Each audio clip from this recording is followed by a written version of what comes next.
하나님이 들고 계셨던 두루마리를 예수님이 취하셨죠. 그 두루마리는 7개 인으로 인봉이 되어 있었거든요. 그 인 7개를 다 떼는 그때에 7 천사가 나타나는데 그 천사들은 나팔을 하나씩 가지고 있어요. 그 나팔을 불 때마다 이제 재앙이 임하는 거예요. 오늘은 5번째 나팔을 불자 임한 재앙에 대해서 말씀되어 있습니다. 이 5번째 천사가 나팔을 부니까 하늘에서 별이 떨어져요. 그 별은 하나님이 보낸 사자예요. 근데 이 사자는 뭘 가지고 있냐 하면은 무저경의 열쇠를 가지고 있습니다. 무저경의 말뜻은 깊이를 알 수 없는 곳이라는 거죠. 그만큼 깊은 곳이라고 하는 건데 거기에는 사단 마귀들이 있는 곳이에요. 그래서 그 사자가 그 무저경 열쇠로 무저경을 엽니다. 연기가 올라오고 황충이 하나 올라와요. 황충 우리가 메뚜기거든요. 근데 이제 여러 아주 뭐 이상하게 생긴 그 황충이 올라와서 5달 동안에 사람을 괴롭게 합니다. 이게 바로 5번째 나팔이 분 다음에 일어난 재앙이거든요. 이 5번째 나팔을 불고 난 재앙이 가진 특징은 뭐냐? 사람에게 직접적으로 임한 재앙이라는 거예요. 그동안 4번의 나팔을 불 때 일어난 재앙은 사람을 향한 재앙이 아니라 환경을 향한 재앙이었어요. 우리 계시록 8장 7절 말씀 보면 이렇게 돼 있죠. 보세요. 첫째 천사가 나팔을 부니 피 섞인 우박과 불이 나와 땅에 쏟아지며. 첫 번째 재앙은 땅에 임했고요. 8장 8절을 보면은 둘째 천사가 나팔을 부니 불 붙는 큰 산과 같은 것이 바다에 던져지며. 두 번째 재앙은 바다에 임했어요. 8장 10절 볼게요. 셋째 천사가 나팔을 부니 횃불 같은 큰 별이 하늘에서 떨어져 강들의 3분의 1과 물샘에 떨어지니. 세 번째 재앙은 강들에게 임한 거예요.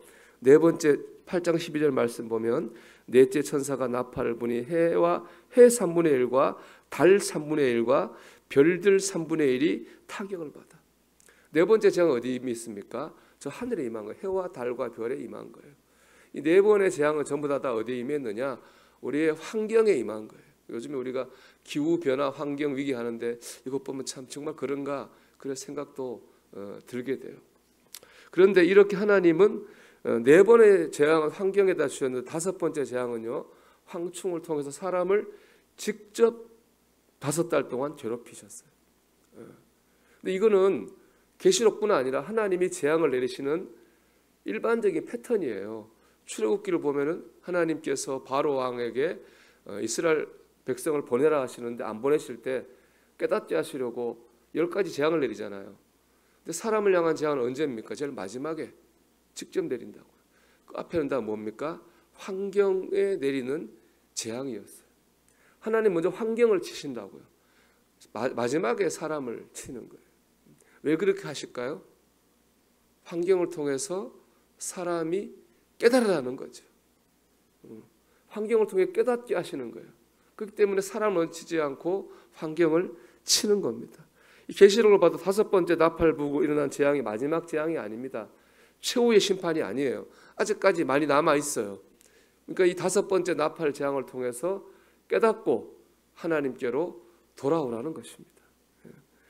하나님은 우리를 죽이려고 재앙을 내리는 것이 아니라 살리려고 재앙을 내리시는 거죠. 그러니까 우리의 고난 앞에서 낙심한다든지 원망할 게 아니라 그 고난 속에 주어진 하나님의 뜻을 우리가 깨닫고 그 길로 가야 될 줄로 믿습니다. 사실 고난은 고난입니다. 얼마나 아픈지 몰라요. 여러분 5절 말씀 보세요. 오늘 9장 5절 말씀이에요. 그러나 그들을 죽이지는 못하게 하시고 5달 동안 괴롭게만 하시는데 그 괴롭게 함은 전갈이 사람을 쏠 때에 괴롭게 함과 같더라 그랬어요. 황충이 5달 동안 사람을 괴롭히는데 괴롭히는 게 뭐 같다? 전갈이 사람을 쏘는 것 같다. 전갈은 사막에 있는 독 있는 곤충이잖아요. 제가 찾아봤더니 사람이 전갈에 물리면요 아주 통증이 심하다고 그래요. 호흡을 못합니다. 그리고 심장 박동이 막 뛰어서 1시간 안에 죽을 수도 있는 그 정도 얼마나 고통이 심하고 그렇겠어요. 그렇습니다. 우리가 이 재앙을 만날 때에 힘들어요. 숨쉬기가 힘들고 심장이 막 벌렁벌렁 하는 거예요. 쿵쾅쿵 뛰는 거죠. 그런 고통이 있는 겁니다. 하나님께서 황충을 통해 주시는 고통이 이렇다는 거예요. 아마 여러분 가운데서도 우리 각자 저마다 그런 고통이 있을지도 모르겠습니다. 그런데 우리가 그 고통, 하나님께서 고통을 주시는 이유는 그걸 통해서 우리를 영적으로 바른 길로 인도하시는 줄로 믿습니다. 왜냐? 그렇게 받아들여야 되는 거죠. 왜냐? 지금 아파도 바른 길로 가는 것이 잘못된 길로 가다가 그 끝에 멸망을 당하는 것보다는 훨씬 낫기 때문에 그렇습니다. 여러분 산삼 알죠? 산삼. 인삼 있고 산삼 있잖아요. 뭐 가격은 비교가 안 되게 산삼이 훨씬 귀하잖아요. 그런데 겉으로 봐서는 뭐 산삼이나 인삼이나 똑같지 않습니까? 다른 게 있다면은 산삼은 산에서 저절로 자라고 인삼은 사람이 키운다.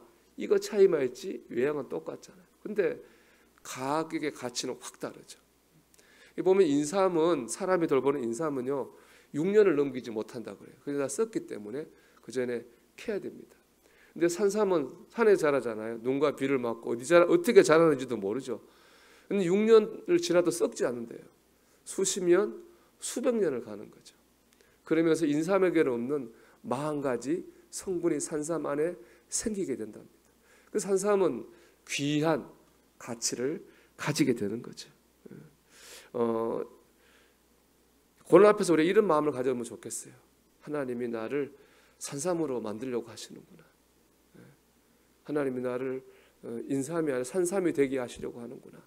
그러니까 이런 어려움을 통해서 나를 더 가치 있는 삶, 하나님 영광 돌리는 삶을 살게 하시려고 하는구나. 우리 그런 마음을 가질 때 그 고난을 통해 주시고자 하는 주님의 음성을 들을 수 있습니다. 주님의 뜻을 깨달을 수 있는 거죠. 돌이킬 수 있고 회개할 수 있고 하나님 앞으로 나아갈 수 있는 겁니다. 여러분 우리가 오늘도 이런 마음을 가지고 하루를 살기를 소망합니다. 하나님께서 나를 산삼으로 키우려고 하시는구나. 우리 이런 마음을 가지고 오늘 하루를 살아갈 수 있기를 주의 이름으로 축원합니다.